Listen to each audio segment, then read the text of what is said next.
Dice generalización del criterio de la segunda derivada. Entonces, de la derivada direccional, obviamente. Retomando, la segunda derivada direccional se puede obtener mediante esta expresión, que es la segunda derivada parcial de la función respecto de x por la componente u1 de un vector unitario elevada al cuadrado, más el producto de las componentes u1 y u2 de ese vector unitario, por la segunda derivada parcial de la función respecto de y respecto de x, que es la derivada parcial mixta, más la segunda derivada parcial de la función respecto de y por la segunda componente del vector unitario al cuadrado.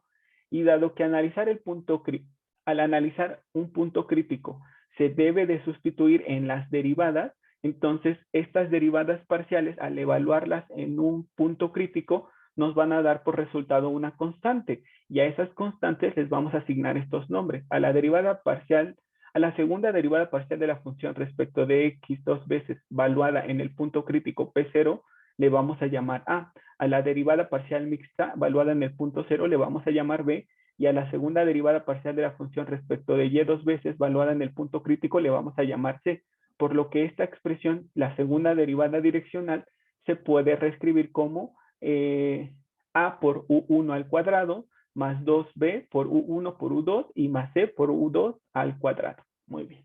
Entonces, nuestra segunda derivada direccional, debido a que las segundas derivadas parciales pueden o deben de evaluarse en un valor, en un punto crítico, entonces les vamos a llamar A, B y C, y nuestra ecuación se reescribe de esta manera. ¿Hasta ahí van conmigo, muchachos? ¿Sí? Sí, profesor. Perfecto, perfecto. Sí, profe. Bueno, entonces esta expresión en forma matricial la podemos representar de esta manera. Ya lo habíamos visto antes. U1 y U2 es el vector unitario escrito en forma de renglón. A, B y C es nuestra matriz hessiana formada por las derivadas parciales, solamente que aquí ya están evaluadas en un punto y por eso le llamamos A, B, B y C. Y luego tenemos el vector U, que es un vector columna. Entonces, para determinar el signo de nuestra segunda derivada direccional, debe eliminarse el coeficiente B del término mixto. Y se puede lograr diagonalizando esta matriz. Y eso lo revisaron en álgebra lineal, que una matriz simétrica, una matriz cuadrada puede diagonalizarse. Entonces, bueno, partiendo del hecho de que esta matriz puede diagonalizarse, ¿y con qué objetivo? Les decía, con el objetivo de eliminar los coeficientes B del término mixto. Entonces, aquí ya viene el repaso. Lo que necesitamos recordar de álgebra lineal es que una matriz A es ortogonal si nosotros al sacar la inversa a esa matriz A nos da la matriz A transpuesta. O sea, si la inversa de una matriz es igual a solamente transponer la matriz, entonces se dice que esa matriz es ortogonal. Muy bien. Después dice, una matriz es diagonalizable si existe una matriz diagonal que sea equivalente a. O sea, yo parto de una matriz A y yo voy a decir que esta matriz A es diagonalizable si yo puedo obtener una matriz D que es una matriz diagonal, o sea que solamente tiene elementos en su diagonal principal y que esta matriz diagonal es equivalente a mi matriz A. Entonces, si eso pasa, digo que A es diagonalizable.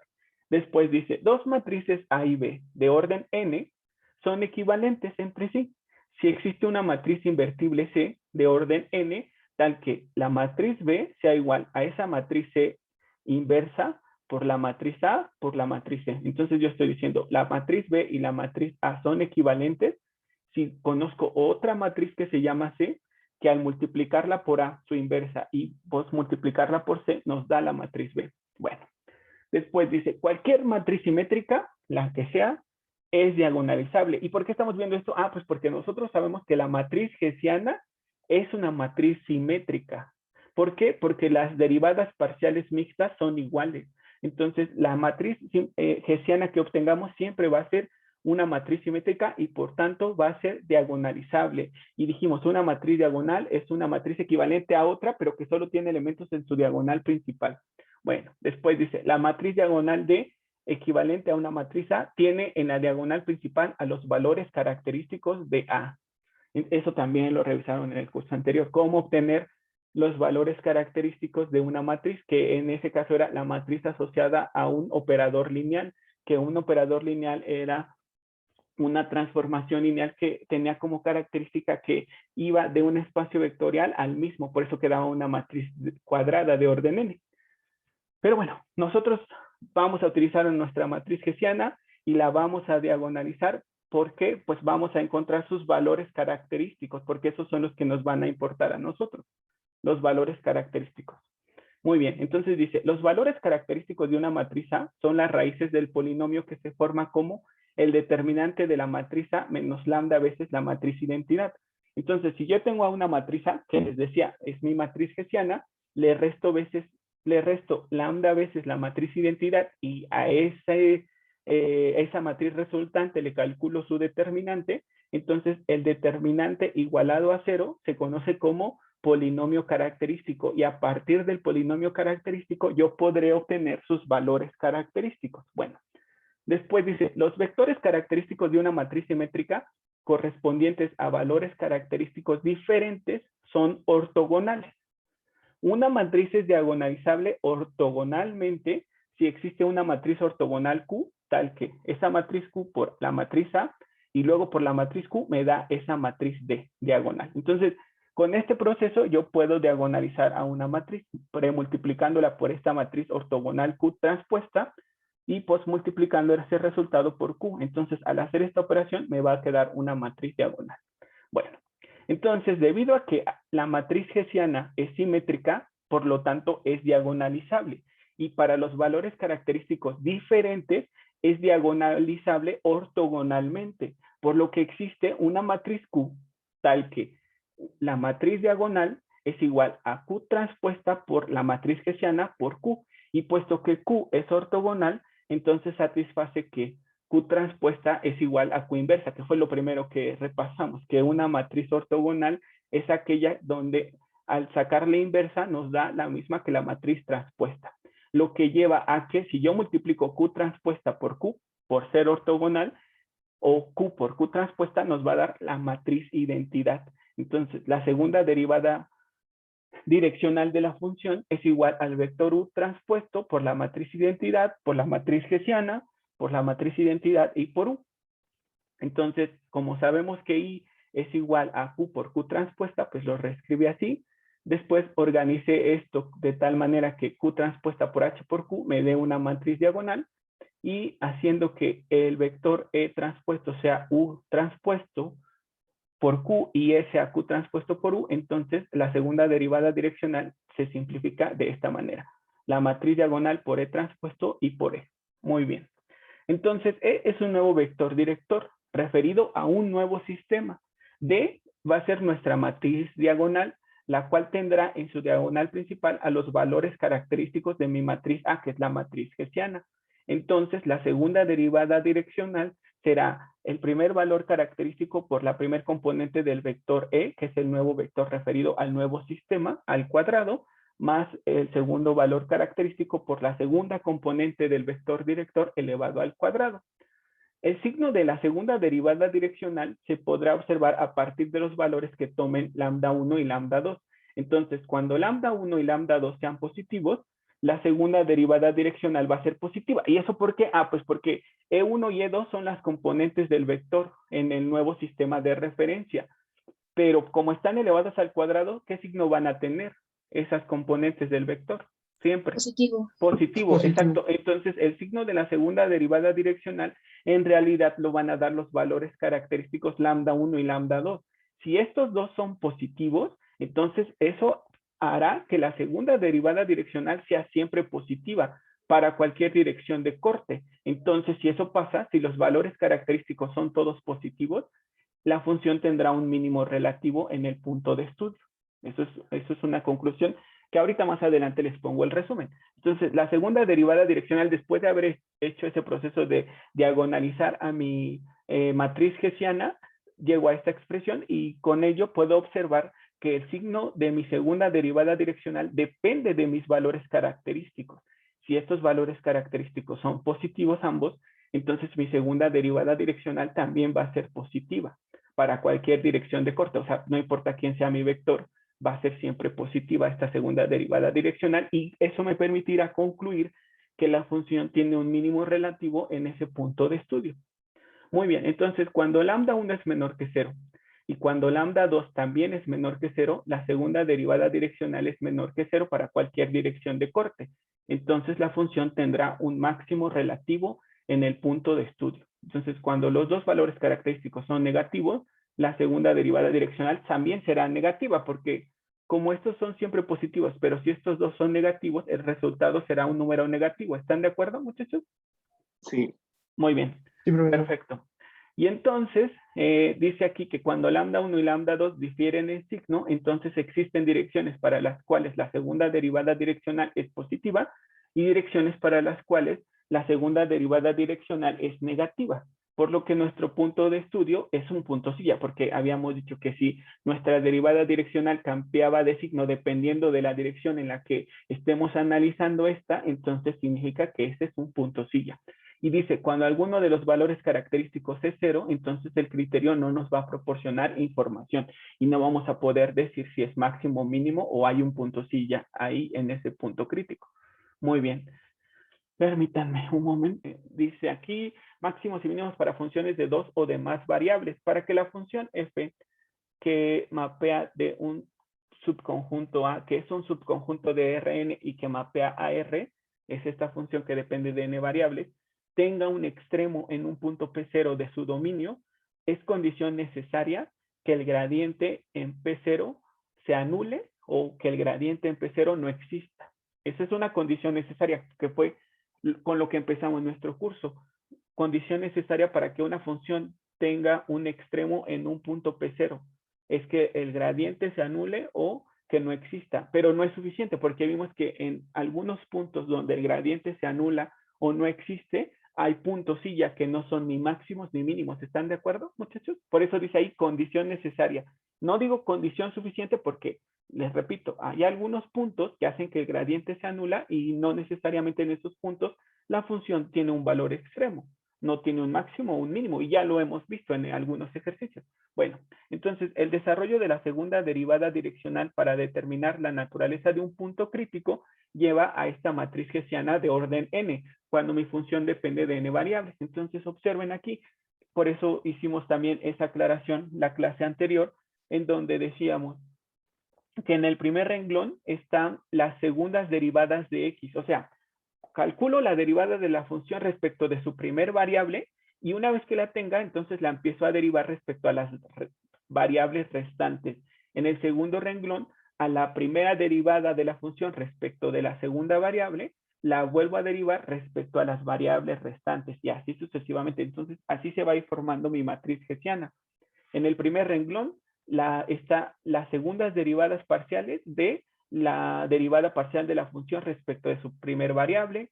En el segundo renglón están las segundas derivadas parciales de la función que se obtienen después de derivar a la función respecto a su segunda variable y así sucesivamente. Bueno, entonces, en particular, si se tiene una función que depende de 3 variables, su matriz hessiana sería la siguiente. Observen aquí, a la derivada parcial de la función respecto de x, la volví a derivar respecto de x. La derivada de la función respecto de x, la derivé ahora respecto de y, y a la derivada de la función respecto de x, la derivé respecto de z. Recuerden cómo se lee esta notación de cociente de izquierda a derecha. La notación inicial, que es la que está en la diapositiva anterior, esa se lee de izquierda a derecha. De izquierda a derecha, esta es la primera derivada que se calcula, esta es la segunda derivada que se calcula. Muy bien, entonces recuerden eso. Bueno, observen aquí que en el segundo renglón a la derivada de la función respecto de x, perdón, de y, la derivé respecto de x, a la segunda derivada parcial, perdón, a la derivada parcial de la función respecto de y, la volví a derivar respecto de y, a la derivada parcial de la función respecto de y, la derivé respecto de z.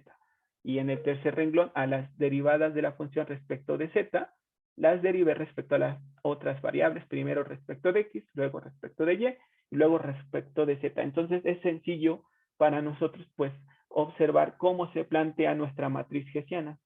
¿Y qué características tiene que tener esta matriz, dijimos? ¿Se acuerdan? Tiene que ser una matriz, ¿cómo? Cuadrada. Cuadrada de orden n, ajá, ¿qué más? Diagonalizable. Ajá, ¿qué más? Muy bien. ¿Pero por qué es diagonalizable? Por ser una matriz simétrica. Ajá, exacto. Y es que nosotros sabemos por el teorema de Schwarz que las derivadas parciales mixtas son iguales. Es decir, esta derivada, segunda derivada parcial, es igual a esta. y esta derivada, segunda derivada parcial es igual a esta, y esta de aquí es igual a esta. Entonces tiene que ser una matriz simétrica. Muy bien. Entonces, usando la notación indicial, pues aquí les decía, esta matriz hessiana también se puede representar de esta manera. Solo consideren que cuando se usa esta notación se lee de izquierda a derecha. Entonces, a la derivada respecto de x la vuelvo a derivar respecto de x, a la derivada respecto de x la derivo respecto de y, a la derivada respecto de x la derivo respecto de z.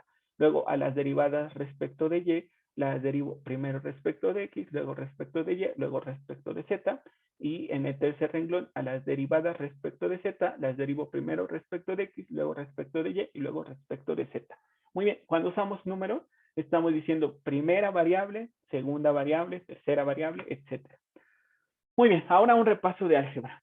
Entonces, una matriz cuadrada A de orden n, simétrica, es definida positiva si se cumplen alguna de las condiciones siguientes. Entonces, eso téngalo presente.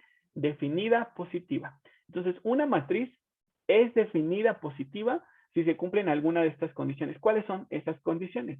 Dice aquí que un vector X transpuesto por A por el mismo vector X, pero que no está transpuesto, si el producto de estas matrices es mayor que 0 para todos los vectores X distintos del vector 0, entonces mi matriz cuadrada de orden n simétrica se define como matriz definida positiva.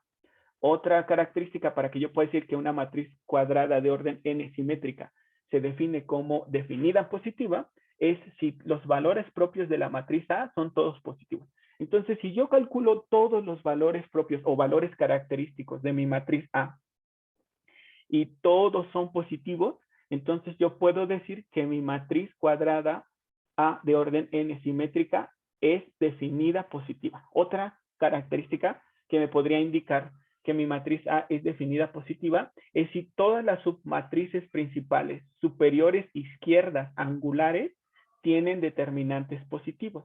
O bien, si todos los pivotes sin intercambio de filas son positivos. Entonces se los voy a explicar porque lo vamos a necesitar. Por favor, déjenme compartirles mi pizarrón. Blanco, listo. Entonces, ¿qué estoy diciendo? Seguro les suena muy complicado, pero no es tanto, muchachos? Entonces yo digo que una matriz, ¿sí estoy compartiéndoles mi pizarrón? Sí, profe. Sí, Entonces profesor. digo, una matriz A es definida positiva y me voy a quedar solo con lo que enmarqué en color rojo, positiva. Dice aquí, sí, cuando yo calcule todos sus valores característicos, lambda 1, lambda 2 y lambda 3 y así sucesivamente hasta lambda n, los que tenga, son todos positivos. Entonces, si yo determino que todos los valores característicos de esa matriz A son todos positivos, entonces yo digo que esta matriz es definida positiva. Y la otra característica es que dice que todas las matrices angulares superiores izquierdas tienen determinantes positivos. Y alguien se puede estar preguntando, ¿y qué es eso? De una, permítanme, se los comparto otra vez. ¿Qué es eso de que todas las submatrices principales superiores izquierdas angulares tienen determinantes positivos? Ah, pues muy sencillo, obsérvenlo. Entonces yo voy a tener una matriz A, que es mi matriz hessiana, que es una matriz simétrica, cuadrada de orden n. Entonces los subdeterminantes angulares son, parto de una matriz y para determinar sus subdeterminantes angulares voy a ir tomando matrices, primero una de orden 1, esa sería mi primera submatriz angular, luego voy a tomar una de orden 2 y así voy a ir aumentando matrices cuadradas de orden n. Y entonces voy a ir calculando cada uno de los determinantes de esas matrices. Y entonces dice que si los determinantes de esas matrices, por ejemplo, a esta en color verde le llamo H1, a esta H2 y a esta H3. Entonces dice que si los determinantes de esas submatrices angulares son todos positivos, entonces se define como la matriz es definida positiva. Eso es lo que decía. ¿Ahora ya entienden mejor eso, muchachos? ¿Qué dicen? Sí, profesor. Sí, profe. Entonces, dice, si todas las submatrices principales superiores izquierdas tienen determinantes positivos, entonces mi matriz se define como definida positiva. Muy bien. Perdón, ustedes. Permítanme. Entonces yo quiero ver si esta matriz es una matriz definida positiva o no. Entonces, para que sea definida positiva, puedo calcular sus valores característicos asociados y ver si todos son positivos. Si todos son positivos, entonces digo que la matriz es definida positiva. Pero otra forma de decir que es matriz definida positiva es calculando los determinantes de sus matrices angulares superiores izquierda. Entonces, mi primera matriz angular izquierda es esta, de elemento 1. Entonces, le calculo su determinante. Le voy a llamar H1. ¿Cuál es el determinante de H1, muchachos? ¿Cuál creen que sea? ¿Cómo creen que se calcule? Ah, pues solo tiene un elemento, entonces ese es su determinante. Bueno, después, ahora, esta es mi primera, les decía, matriz angular izquierda superior. Muy bien. Y ahora paso a la siguiente, que tiene que ser una matriz cuadrada. Entonces ya me queda esta. Y a esa le voy a llamar H2 y le calculo su determinante. ¿Cuánto vale el determinante de esta matriz H2? 2.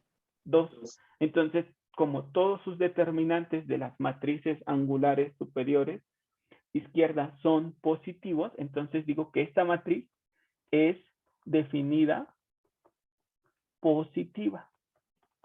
Entonces, esto es importante.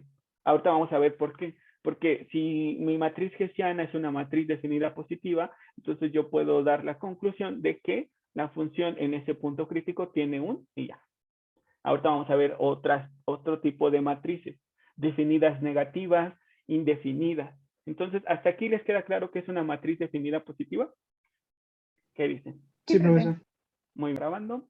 Entonces, ahora, una matriz cuadrada de orden n, simétrica, se define como definida negativa si cumple alguna de las condiciones. Esta es la primera condición, no la voy a enunciar. Vamos a enfocarnos en las que están cerradas en el rectángulo rojo. Y dice que una matriz es definida negativa si los valores propios de la matriz son todos negativos.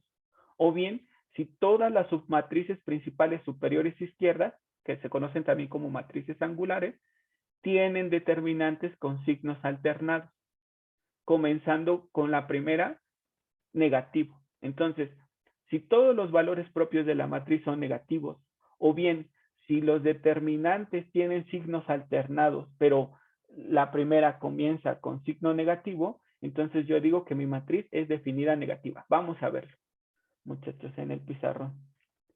Listo. Entonces, a ver, déjenme ponerle una pausa. Las características. Ajá, una matriz A es definida negativa si sus valores característicos lambda 1, lambda 2, lambda 3, hasta lambda n son todos Negativos. Negativos, exacto. Muy bien, o bien si los determinantes de las submatrices superiores izquierdas son con signos alternados, pero empezando siempre con negativo. Entonces les decía, empezamos con este es mi primer subdeterminante de mi matriz angular superior izquierda. Este sería mi segunda matriz angular superior y así sucesivamente voy planteando mis matrices angulares. Listo. Entonces le calculo el determinante a cada una de ellas. Entonces, si le calculo el determinante a la primera, H1, me tiene que dar menor que 0. Si le calculo el determinante ahora a H2, me tiene que dar, bueno, aquí le voy a quitar el signo igual. Entonces, en el primero les decía, tengo que empezar con negativo. Si después a H2 le calculo su determinante y me queda positivo, y si después a H3 le calculo su determinante y me vuelve a quedar negativo, es decir, si se van alternando los signos, pero empezando con negativo, entonces mi matriz es definida negativa. Entonces vamos a pensar en una. -1, no sé, 4, -2 y 7. Entonces, bueno, vamos a calcular el determinante de H1. ¿Quién sería H1? -1. -1, exacto. Y nos queda -1. ¿Están de acuerdo? Sí. Muy bien. Y ahora calculamos el determinante de H2 y sería el determinante, pues ya de toda mi matriz. En este caso estoy poniendo ejemplos sencillos de matrices de orden 2, pues para que sea fácil la operación, pero pues justamente estamos diciendo que esto nos va a servir para determinar máximos o mínimos de funciones de n variables. Por lo tanto, mi matriz hessiana va a ser de orden n, podrían ser 3×3, 4×4, 5×5, pero pues aplica lo mismo que estamos haciendo aquí. Bueno, entonces, ¿cuánto vale el determinante de esta? Sería menos 4 10. más 10. 14, 10. que es 10, exacto. Entonces, como son con signos alternados, empezando con positivo, entonces yo digo que esta matriz, que le puedo llamar, no sé, la matriz hessiana, pues esta es definida negativa. Lo primero que estoy haciendo ahorita mismo es decir, ¿cómo puedo definir a una matriz como definida positiva o definida negativa? Y ahorita vamos a ver qué características tienen las matrices indefinidas. Vamos a pasar a eso, muchachos. Entonces, bueno, aquí está, ya. Seguimos. Entonces, una matriz cuadrada A de orden n simétrica es indefinida si se cumple alguna de las condiciones. Otra vez nos vamos a enfocar en las que están encerradas en el rectángulo rojo. Dice, los valores propios de la matriz A son unos positivos y otros negativos. Entonces, si al calcular los valores característicos de la matriz A, uno les quedan positivos y otros les quedan negativos, entonces decimos que A es una matriz indefinida. O bien, si yo calculo los determinantes de las submatrices angulares, estos determinantes no son cero y además no corresponden a matrices definida positiva o a matriz definida negativa. Ah, pues es sencillo. Vamos a pasar otra vez al pizarrón blanco.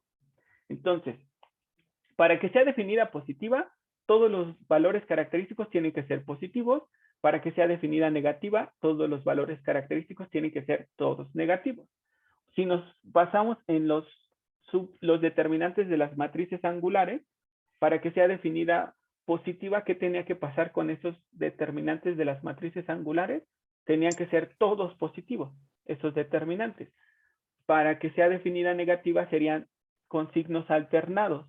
Y para que sea indefinida, entonces no tiene que ser ni todos positivos y tampoco tendrían que ser ni alternados de signo empezando con positivo. Es decir, si tuviesen una matriz donde lo voy a poner en una hoja nueva, justamente.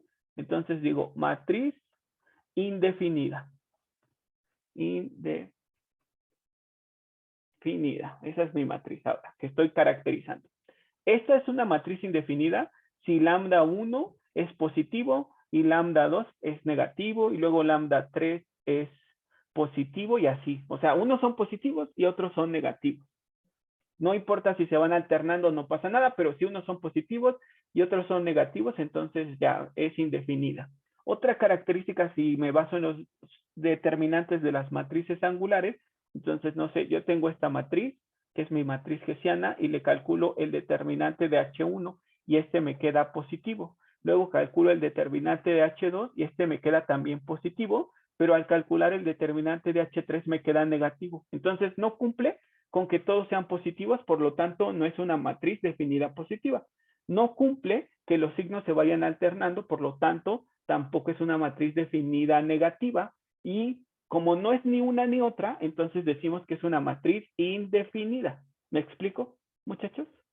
Si, por ejemplo, tuvieran que el determinante de H1 es positivo, luego el determinante de H2 es negativo y luego el determinante de H3 es positivo, sí se están alternando los signos, pero no empecé con negativo. ¿Y por qué es importante que empiece con negativo? Ah, porque si los signos se van alternando y el primero es negativo, entonces se dice que la matriz es definida negativa. En cualquier otro caso que no sea ni esta situación, entonces vamos a decir que la matriz es indefinida. ¿Me explico?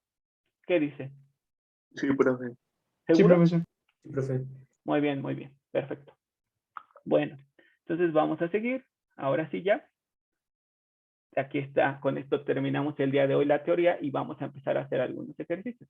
Entonces, dada una función f, dada una función f que depende de n variables, con primeras y segundas derivadas parciales continuas en una región abierta que contiene al punto crítico P0, para el cual el gradiente de la función se anula y H es mi matriz hessiana, entonces se tiene que, si mi matriz hessiana es una matriz definida negativa, entonces la función en P0 presenta un máximo relativo. Si mi matriz hessiana es definida positiva, entonces mi función en P0 tiene un mínimo relativo. Y si mi matriz hessiana es una matriz indefinida, entonces en P0 existe un punto silla. Y en cualquier otro caso, el que sea, o sea, si yo no puedo decir que mi matriz hessiana es definida negativa o definida positiva o indefinida, si yo no puedo decir qué tipo de matriz es, entonces significa que el criterio no me proporciona la suficiente información para dar una respuesta. Entonces, anotamos eso nada más. Muchachos, si mi matriz hessiana es definida negativa, entonces la función en el punto crítico presenta un máximo relativo. Si la matriz hessiana es definida positiva, entonces la función en P0 presenta un mínimo relativo. Y si mi matriz hessiana es una matriz indefinida, entonces en P0 existe un punto silla. Por favor. Y bueno, es un ejercicio del primer final del semestre 2003-2. Dice, calcular los puntos críticos de la función f de x, y, z igual a menos 2x cuadrada, menos 3y cuadrada, menos z cuadrada, más xy, más yz, más x, más y, más z, más 10. Establecer la naturaleza de cada uno de ellos. Entonces, ¿cómo comenzamos? Adelante, Jesús Miguel, te escuchamos. ¿Tenemos que comenzar con parciales Exacto, con las respecto a x, y, primeras. z? Exacto, comenzamos con las primeras derivadas parciales. Muy bien, ¿me puedes ayudar con esas? Sí, Tres profe. primeras derivadas Primero parciales. Ajá, es la derivada de f respecto de x exacto. Y sería, y sería menos 4x, ¿sí? menos 3y es constante, se va a 0, menos z es Ujú, constante, se va a 0. Luego ujú. sería xy, sería nada y, bueno, positivo Exacto, y. sí, sí, sí. Luego yz se va como constante, x nos da 1, Sí, y se va, z se va y 10 se va. ok, muy bien. Y la derivada parcial de la función respecto de y, Sí, sería menos 6y ¿sí? más x Sí, más z sí. más 1 y ya. Exacto, muy bien, muchas gracias. Y ahora, Alexa, ¿puedes ayudarme a continuar, por favor? La derivada parcial de la función respecto de z, Sería menos 2z ¿sí? más y más 1. Más 1, muy bien. Ok, ¿están todos de acuerdo, muchachos? Sí. Sí, profesor. Y Sí, luego, profesor. Alexa, ¿qué se hace después de haber calculado las primeras derivadas parciales y por qué? Tenemos que igualarlas a 0 por Exacto. nuestro Condición coeficiente necesaria gradiente. para que haya un punto crítico, ajá, es que, Y eso porque nuestro gradiente tiene que ser igual a 0 exacto, por... al vector cero. Así es, muy bien, Alexa. Entonces, ¿cómo resolverías este? No, no me vas a ayudar, pero ¿cómo se te ocurriría a ti resolver este sistema de ecuaciones? Que obtuvimos que sí es un sistema de ecuaciones lineal. Entonces, ¿cómo se te ocurriría resolverlo? Bueno, en este supongo que también se puede hacer por suma y resta. Ujú. Entonces la derivada de la función con respecto a y podríamos multiplicarla por 2 para poder eliminar z Ok, y ya puede ser. que quede nada más de dos variables. Ok, O ok. podríamos despejar alguna de las derivadas, bueno, alguna de las variables de las derivadas. Ok, ok. Ah, pues vamos a hacer eso entonces. Muchas gracias. Vamos a intentarlo de esa manera. Entonces, ahora le pedimos a Gus que nos ayude. Te escuchamos, Gus. Pues se me ocurre que podemos despejar y de la Ujú. primera derivada parcial con respecto a x. Ajá, y luego, ¿qué harías? Em, Podemos sustituirla en la segunda ecuación. Ajá, y entonces te va a quedar En términos de x, de X. x y Ok. z. X y Z, ajá, pero la ecuación 3 está en términos de Z y de Y. De z. Entonces, Y, podría ser mejor despejar a X sí, mejor x. o de la 3 despejar a Y, pero está bien, Ujú. cualquiera de las dos, muy bien. Entonces, si de uno despejamos a X, ¿qué nos quedaría? Quedaría menos y menos 1 entre menos 4. Ok, permíteme. Entonces, x es igual a menos y menos 1 sobre menos 4, o sea que x es igual a un cuarto de y más un cuarto. ¿Estás de acuerdo? Sí. Sí, muy bien. Y si ese lo sustituimos en 2, ¿qué nos quedaría? Si lo sustituimos en 2, quedaría menos 6y Ajá. Nos quedaría ¿qué? más Menos 6y, ajá. menos 6y más un cuarto de y más un cuarto, Ajá. más z más 1 igual a 0. Exacto. Y simplificando, ¿qué te quedaría? Quedaría, a ver, vamos a hacer la operación. Ok. Sería el denominador sería 4 Ajá. y sería 4 entre 1 menos 24 Ajá. 24 más cuartos. 1 Exacto. menos 23 cuartos de Muy y bien. Menos 23 cuartos de y, muy bien. más 1 entre 5 cuartos más Más z, z, ajá, más z, más 5 cuartos. Muy bien. ajá, más z más 5 Estoy de cuartos acuerdo. Así es. igual a 0. Exacto. O también podríamos poner igual a menos 5 cuartos. ¿Estás de acuerdo? Ajá, sí. Muy bien. Listo. Ya está.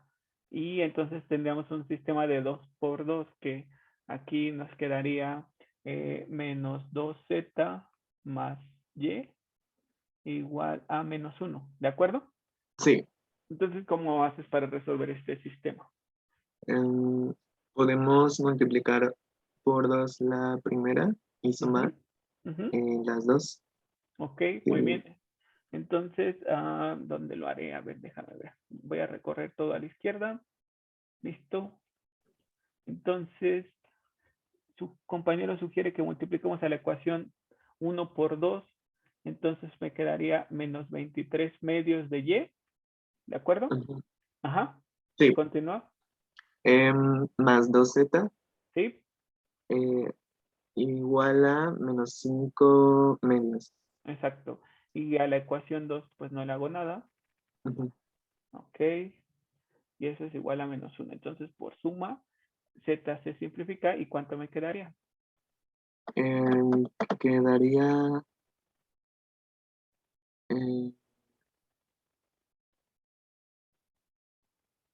menos 20, menos 19 Ujú, menos 19. medios Ah, y. espera. ah, Menos 21 más bien, ¿no? sí, sí, sí. Menos 21 medios de y, ajá, es igual a, Es igual a em, menos 7 medios. exacto, menos 7 medios. Y ya está. Entonces, lo voy a escribir por aquí. Menos 21 medios de y es igual a menos 7 medios. Y entonces, y sería igual a menos 7 Menos 7 medios medios. por 2/21 negativo, ¿no? ¿Sí? Sí, Ajá. ¿Y qué nos queda entonces? Que y me es igual a queda 14/42 sobre 2. 42. 2 entre 2 es la unidad. Sí, menos 7, 7/21. Ajá. Y Y sería 7 entre, ajá, ajá. un tercio. Exacto, muy bien. Entonces y es igual a un tercio. Listo. Ya encontramos el valor de y es igual a un tercio. Y luego, Lo podemos sustituir en la de x. exacto, muy X bien, igual a un cuarto de y más un cuarto. exacto. ¿Y qué te quedaría? Que x es igual a un cuarto Un por un cuarto por un tercio tercio más un más un cuarto. cuarto. Exacto, Y sería un doceavo más un cuarto, ¿sí? que es igual a 1 más 3 sobre 12, ¿no? Exacto, Que sí. es igual a 4 doceavos, Ajá, igual a eh, un tercio. exacto. X es igual a un tercio. Muy bien. Y ya solo nos falta z. Sí. Ujú, Pues podemos usar la 3 ajá, y serían menos 2z más un permíteme. tercio. Sí, sí, sí. Pero sustituyendo y igual a Y un, igual a un tercio. ajá, un tercio en 3, me En dijiste. Ahora 3. sí, ajá, Sí. sí. Sería menos 2z ¿Sí? más 1/3 más 1 ¿Sí? igual a 0. Ajá. Y sería menos 2z más 4/3 Ajá. igual a Y 0. Bueno, menos 4 igual a menos 4/3. exacto, exacto. Estoy de acuerdo, sí. Y z igual a menos 4/3 entre menos 2. Sí. Entre menos 2. Y Y entonces, sería 4/6, 4/6, sí. Positivo. que es 2/3. Exacto. Z es igual a 2/3. Muy Z bien. Y igual a ya, 2/3. como ustedes lo propusieron, nos quedó. Muchas gracias. Nos quedó la solución. X igual a 1/3, Y igual a 1/3 y Z igual a 2/3. Esa es una forma por sustitución. Otra forma habría sido usar Gauss-Jordan. Yo lo habría hecho así también, pero como ustedes me sugirieron esto, decidí apoyar esa propuesta. Entonces, yo hubiese hecho Gauss-Jordan y ya, de todos modos llegamos a la respuesta. Entonces, el punto crítico tiene coordenadas 1/3, 1/3 y 2/3. Muy bien, y necesitamos conocer ahora su naturaleza. Entonces, para conocer su naturaleza, ¿qué tenemos que hacer? ¿Quién me dice ahora a continuación? La segunda derivada. Ok, Luis Fernando, así es, calcular las segundas derivadas. ¿Pero para qué? ¿Para qué vamos a calcular las segundas derivadas, Luis Fernando? Para Para plantear determinar con ellas, ¿qué? Ajá. su naturaleza y si se trata de un punto máximo, mínimo, Sí, las segundas derivadas nos sirven para eso, pero ¿por qué ellas van a formar qué? El a la determinante. matriz hessiana. La matriz hessiana, exacto, muy bien, la matriz hessiana. Perfecto, entonces, permítanme. Las segundas derivadas parciales de la función respecto de x, ahora derívala respecto a las otras tres variables. Entonces, vamos a calcular a la derivada parcial de la función respecto de x, la derivo respecto de x otra vez, ¿qué te quedaría?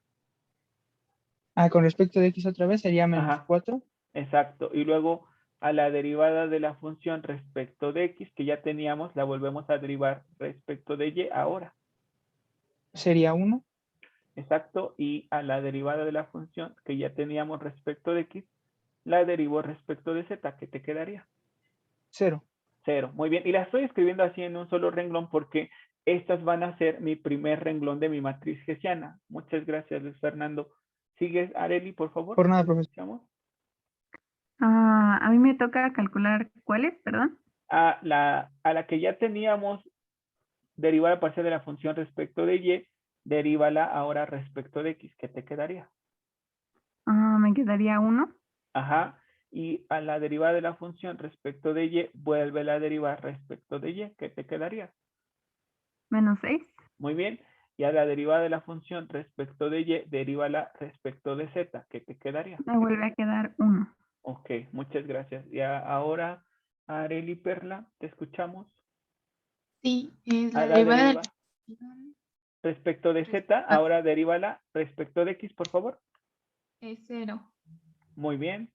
A la derivada de la función respecto de z, derívala respecto de y. Es 1. Muy bien. Y a la derivada de la función respecto de z, derívala otra vez respecto de z. Menos 2. Muy bien. Y entonces ya tenemos nuestros elementos de la matriz hessiana, que aquí, ¿cómo va a ser la matriz hessiana? Bueno, ¿cómo son sus elementos? Todos cómo son. ¿Cómo nos quedaron nuestros resultados? Exclusivamente ¿qué? ¿Constantes? Constantes, ajá. Pero no significa que todos los ejercicios que resuelvan siempre, cuando calculen sus segundas derivadas, solo les van a quedar constantes. No, este fue un caso particular. En algunos otros sí pueden quedarles una función que dependa de n variables y la matriz hessiana se forma con estas segundas derivadas parciales y evaluándolas en el punto crítico. Sin embargo, como aquí no hay x ni y que evaluar, pues no va a cambiar mi matriz, no importa qué punto crítico se evalúe. ¿Están de acuerdo, muchachos? Sí. Sí, profe. Entonces, ahora, ayúdenme, por favor, alguien que no haya participado, de preferencia, pero si no se puede, no pasa nada. Ayúdenme a plantear los elementos de mi matriz hessiana. Anuar, te escuchamos. Por renglón, si me los dictas por renglón, sí, está profe. perfecto. Sería menos 4, Sí, 1, 0. sí. Después abajo sería 1, Ujú, menos 6 ujú, y 1. ujú.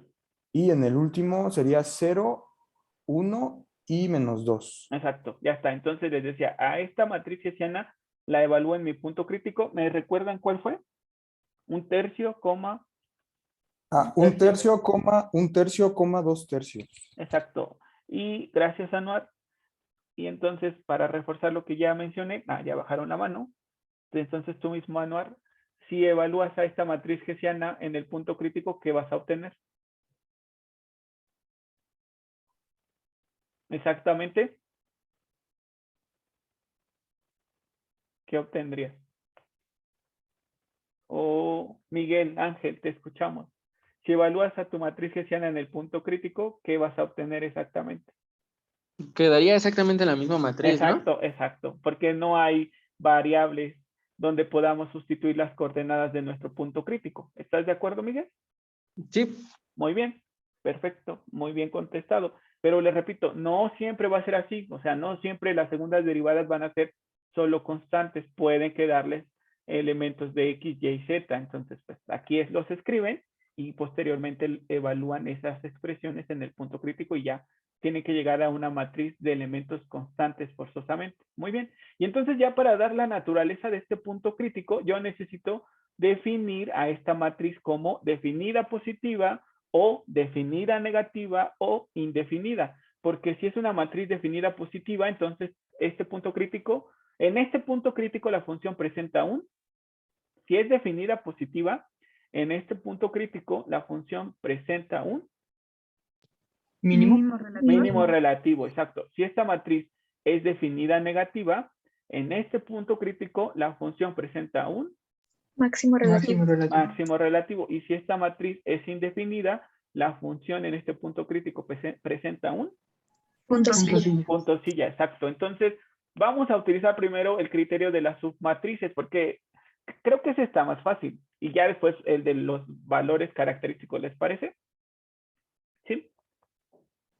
Sí, profesor.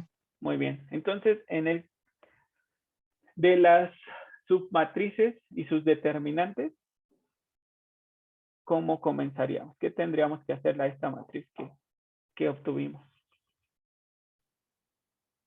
Ajá, permítanme, ya vi que levantaron la mano. Muchas gracias.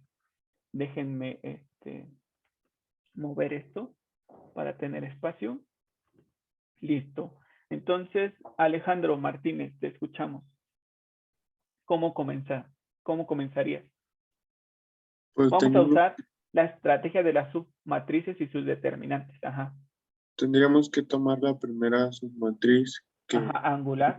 sería angular izquierda, sería menos 4 solamente. Ajá, entonces Entonces el su determinante. quedaría como menos 4. Exacto. Muy bien. Listo. Y ahora, ¿cómo continuarías? Tomando otra submatriz que sería la de menos 4, 1, 1 y menos 6. Exacto. Entonces a esa le llamamos H2 y el determinante de H2 sería menos 4, 1, 23, 1, ¿no? menos 6. 23. Muy bien. Perfecto. Y después, Ya sería toda la matriz completa. exacto, muy bien. El determinante de toda la matriz, entonces sería menos 4, 1, 0, 1, menos 6, 1, 0, 1, menos 2. Muy bien. Perfecto. Entonces, cuando calculamos un determinante de 3 por 3, pues podemos usar la regla de Sarrus. ¿Están de acuerdo? O bien, podemos usar subdeterminantes. Entonces, vamos a practicar ese porque es muy útil esa estrategia para calcular el determinante. Entonces, ahora le voy a pedir ayuda a Luis Fernando. Muchas gracias, Alejandro. Y Luis Fernando, ¿te acuerdas de cómo calcular el determinante usando el método de cofactores? No sé si estoy equivocado, pero es agregar 2 columnas más. No, esa sería la regla de Sarrus. ¿De Sarrus? Ajá, pero se no, puede entonces no hacer así recuerdo. también. Se puede hacer así también, ¿eh? Como ustedes quieran, resolverlo, lo que recuerden está perfecto. Bueno, en el método de cofactores, lo primero que tenemos que hacer es elegir un renglón o columna, el que sea, de preferencia el que contenga más ceros, y ya sea que elijan este renglón o esta columna, porque ese renglón y esa columna contienen ceros. ¿Y por qué se busca el renglón o columna que contenga más ceros? Porque eso va a hacer que hagamos menos operaciones. Entonces, lo primero, eligen un renglón o columna. Yo voy a elegir el renglón 1 y entonces primero ponen los signos de los cofactores que serán con signos alternados, empezando siempre con positivo. Y entonces ya nos queda aquí positivo, negativo y positivo. Ya que tengo eso, entonces escribo el cofactor con su signo y multiplicado por su menor. ¿Y qué es el menor? El determinante que se forma de tapar este renglón y esta columna. Entonces me quedan solo estos 4 elementos. Entonces me quedaría menos 6, 1, 1 y menos 2. Y luego sería este elemento, 1, con su signo que está arriba de él, menos 1, y multiplicado por su menor que se forma de tapar el renglón y la columna. Entonces me quedaría 1, 1, 0 y menos 2. ¿Están de acuerdo conmigo, muchachos? ¿Sí me siguieron? ¿Pudieron seguirme? ¿Me entendieron? Sí, profe. Sí, profe. Sí, profe. Ok, Sí, ok, profe. ok. De todas formas, si alguien dice, no, yo voy a usar regla de Starrus, voy a aumentar los 2 primeros renglones o las 2 primeras columnas, está bien, muchachos, lo pueden hacer así, no pasa nada. Bueno, entonces, al hacer estas operaciones, ahora sí, los que levantaron la mano, Alexa, ¿puedes decirme cuál es el resultado del primer determinante y Luis Fernando del segundo, por favor? Del primero, pues Ajá, era como 12 menos 1, ajá, o sea, queda 11, 11, muy bien. Y eso da, menos 44. exacto. Y Luis Fernando, el segundo determinante, ¿cuánto vale? Sería, bueno, el del determinante de Ujú, 1, 1, 0, menos 2 ujú, ujú. sería menos 2 el resultado. Exacto, sí. Y a multiplicarlo por menos 1 da Ujú. 2. Ajá, y entonces el determinante de la matriz hessiana, ¿cuánto vale? Menos 42. Ajá, y entonces, ¿cómo son los signos de los determinantes? Alternados. Alternados. Alternados, empezando con negativo. Y entonces, ¿cómo definimos esta matriz? Entonces, la matriz H, que es la matriz hessiana, es definida como Negativa. Negativa. negativa. Y por lo tanto, la función en P0 presenta ¿qué? Máximo relativo. Máximo relativo. Máximo. Ajá, un máximo relativo. ¿De qué valor? Tenemos que decir de qué valor es el máximo relativo. ¿Cómo lo calculamos su valor? Evaluando en la función. Exacto, evaluando al punto crítico en la función. Entonces, ¿quién era mi punto crítico? Ya me lo habían dicho, 1/3 y 2 2 tercios. tercios, creo. Exacto, entonces evalúenlo en esta expresión. Vamos a hacerlo juntos, no se preocupen. Entonces nos quedaría menos 2 por 1/3 al cuadrado, menos 3 por 1/3 al cuadrado, menos 2 tercios al cuadrado, más 1/3 por 1/3, más 1/3 por 2 tercios, más 1/3, más 1/3, más 1/3, más 10. Perdón, más 2 tercios. Aquí. ¿Están de acuerdo conmigo? ¿Qué dicen?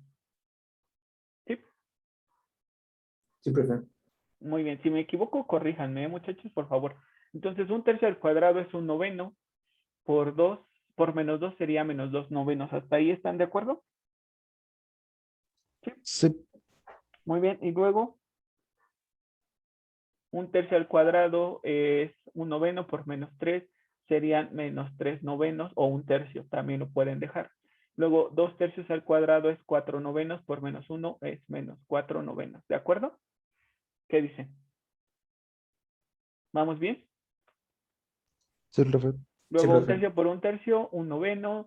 Luego 1/3 por 2 tercios serían 2/9. Luego sería más 1/3, que en novenos, para que todo se pueda simplificar, son 3/9, más 3/9, más 6/9 y más 90/9. ¿Están de acuerdo? ¿Qué dicen? ¿O no? Sí, profe. Sí, Muy bien, profe. entonces, ¿cuánto nos quedaría? Todos son novenos, Entonces sería 90 más 6, 96, más 3, 99, más 3, 102, más 2, 104, más 1, 105. ¿Sí o no? Sí. Muy bien. Y negativos tenemos menos 4, menos 3, menos 2, es menos 9. Entonces nos quedarían 94 novenos. ¿Sí? No, 96. 96, ¿no? 96, exacto. Y entonces 96 se puede dividir entre 3, nos quedaría 32. ¿Sí, verdad? Sí. Y 9 Sí. entre 3 es 3, entonces es 32 tercios. Muy bien, entonces la función en P0 presenta un máximo relativo de valor 32 tercios. Y ya, con eso terminamos este ejercicio. ¿Cómo encontramos los valores característicos? Esta es otra forma de resolverlo. Imagínense que la anterior no lo hicimos y ahora vamos a usar valores característicos. Entonces, lo primero que tenemos que hacer es calcular el polinomio característico. ¿Y cómo se calcula el polinomio característico? Con el determinante de la matriz hessiana menos lambda veces la matriz identidad. Entonces, simplemente siempre va a pasar que a los elementos de la diagonal principal les vamos a restar lambda. ¿Están de acuerdo, muchachos? ¿Sí o no? Sí, profesor. Muy bien. Entonces, Luis Fernando, ajá, ya está, listo, lambda, ya está. Eso es lo que va a pasar siempre, que a los elementos de la diagonal principal le restamos lambda. ¿Por qué? Porque aquí sería lambda veces la matriz identidad del mismo orden. Entonces, cuando multipliquen lambda por estos elementos de la matriz identidad, les va a quedar en la diagonal principal lambda, lambda y lambda, y cuando resten estas matrices, pues se restan los elementos que ocupan las mismas posiciones. El elemento 1, 1 de la matriz hessiana le resto el elemento 1, 1 de esta matriz, por eso me quedó menos 4 menos lambda. A 1 le resto 0, por eso no cambia. A 0 le resto 0, por eso no cambia. Y así sucesivamente. Entonces, como ustedes pueden observar, por esa razón solamente dije que hay que restarles lambda a los elementos de la diagonal principal. ¿Fue claro con eso, muchachos? ¿Qué Sí, dicen? profe. Muy bien. Y ahora sí, ¿cómo sacamos el determinante? Pues, como ustedes quieran. Por subdeterminantes, por regla de Sarrus, como quieran. Entonces, vamos a seguir practicando subdeterminantes. Entonces, voy a volver a elegir el primer renglón. Cofactores, perdón, cofactores. Voy a elegir el primer renglón. Este sería positivo, este negativo. Entonces, ¿quién me ayuda a plantear esos determinantes? Gerson, te escuchamos, por favor. Sí, profe. Sería menos 4 menos lambda Lambda, ajá, por menos 6 menos lambda.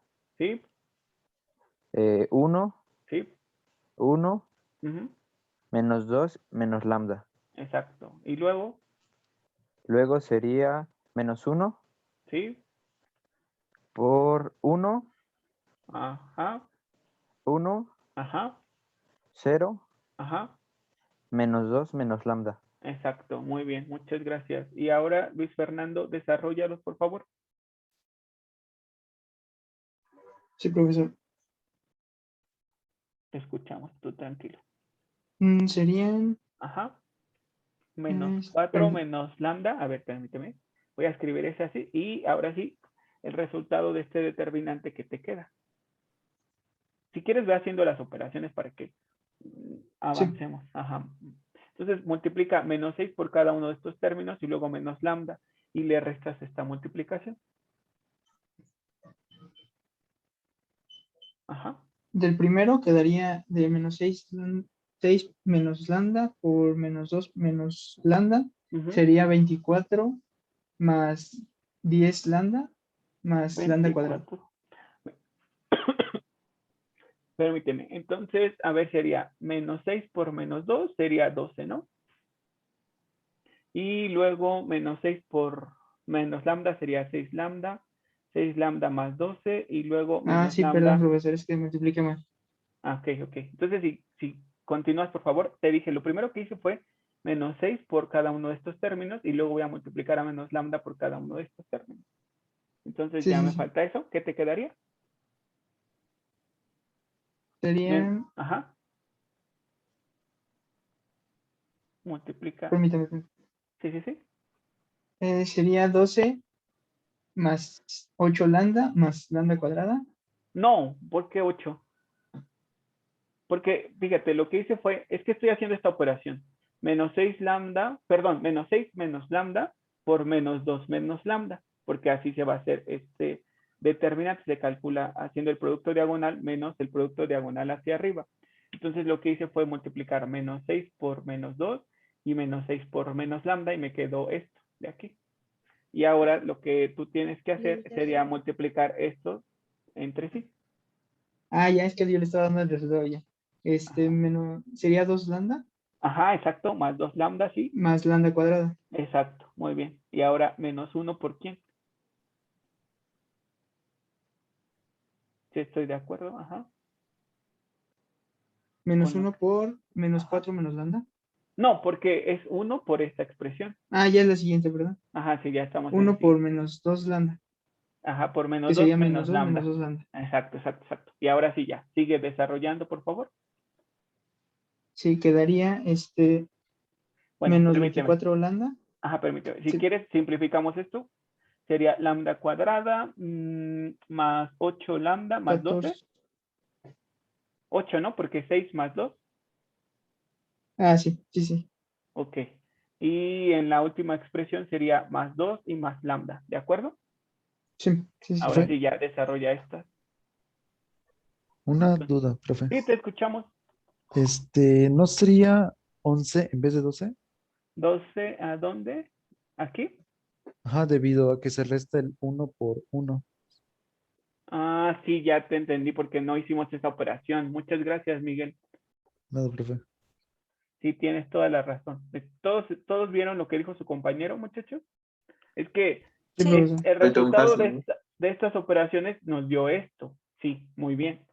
Pero nos faltó restar esta operación, que es ese menos 1 que dice su compañero. Y entonces por ese menos 1, 12 menos 1 cambia a 11. Muchas gracias, Miguel, porque si no, nos hubiésemos ido con un error. Te agradecemos mucho. Listo. Ahora sí ya continúa. Luis Fernando, por favor. Sí, quedaría menos 4 lambda cuadrada Sí, muy bien. menos 32 lambda Sí, muy bien. menos 44 Ajá, menos 44, sí. menos lambda cuadrada. Cúbica, ¿no? Ah, cúbica, perdón, sí. Ujú, ujú. Menos 8 lambda cuadrada Sí, muy bien. menos 11 lambda. Ajá. Y Y más más 2. 2 más lambda. Exacto. Y ahora sí, ya casi terminamos. Determinante de h menos lambda i, ¿qué nos quedaría? Menos lambda Quedaría cúbica. menos lambda cúbica Ajá. menos 12 lambda cuadrada Sí, muy bien.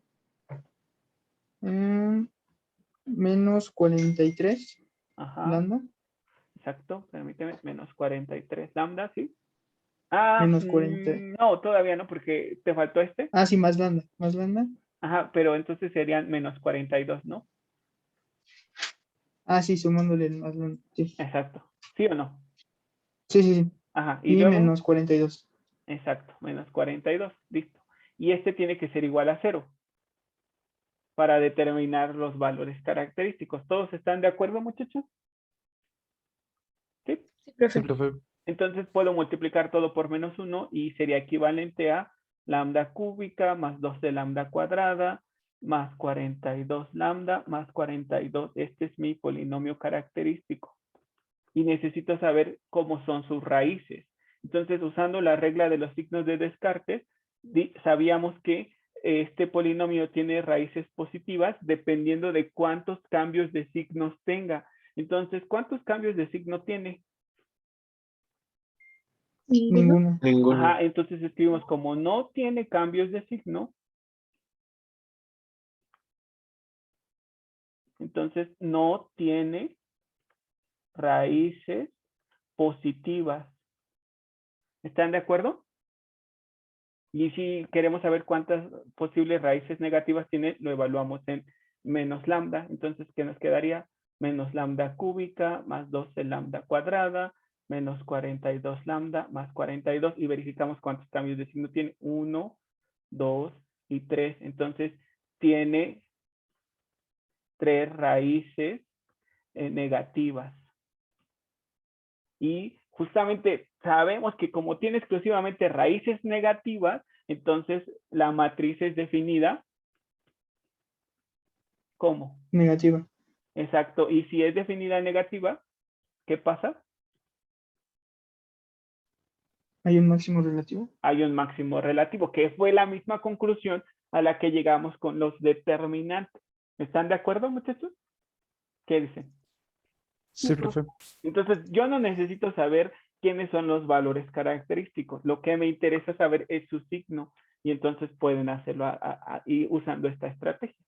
Pero bueno, entonces, muchas gracias por participar de la clase del día de hoy. Siento mucho haber ido un poco rápido en esta parte, pero yo espero que sí les haya quedado claro. No se preocupen, si todavía no les queda tan claro, la próxima clase iniciamos con otro ejercicio. Les voy a dejar una tarea, ahora sí un solo ejercicio sobre esto. Ustedes decidan si usar submatrices o valores característicos, lo que ustedes quieran. No usen los dos, uno de los dos. ¿Cuál? El que se les haga más fácil. ¿Está bien, muchachos? ¿Qué dicen? Sí, profe. Sí, profe, muchas profe. Muy bien. gracias. Entonces, eso sería todo por la clase de hoy. Muchas gracias por conectarse. Nos vemos la próxima semana. Gracias, profe. De Cuídese acuerdo, profe, mucho. nos vemos. Gracias, Buen profe. semana. Muchas gracias, profe. Hasta luego. Gracias, hasta Gracias, luego. profe. Hasta luego, hasta luego. Gracias, profe. A ustedes, muchachos, nos vemos. Luego, profe, buen día. Hasta luego.